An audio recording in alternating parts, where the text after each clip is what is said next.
আসসালামু আলাইকুম প্রিয় বন্ধুরা, আমরা এই অনুপাতের এই অঙ্কটি সমাধান করার চেষ্টা করব।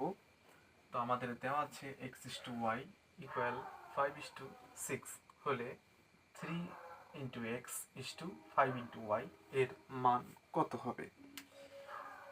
তো অনুপাত যদি দেয়া থাকে তাহলে আমরা সেটিকে লব এবং হর আকারে লিখতে পারি।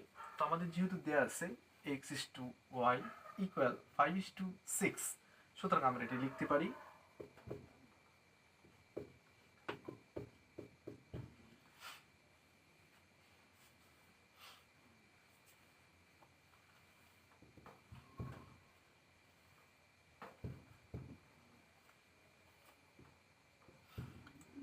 এখন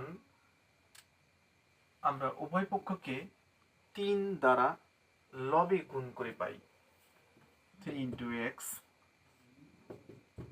3x5।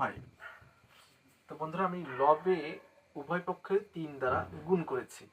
ঠিক আবার অনুরূপভাবে আমরা উভয় পক্ষের হরে 5 দ্বারা গুণ করব। তাহলে পাবো হচ্ছে 5x y 5x6।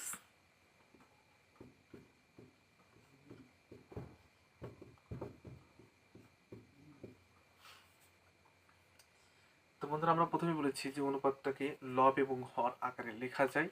সুতরাং আমরা এই 3x ডিভাইডেড 5x y এটিকে আমরা অনুপাত আকারে লিখব।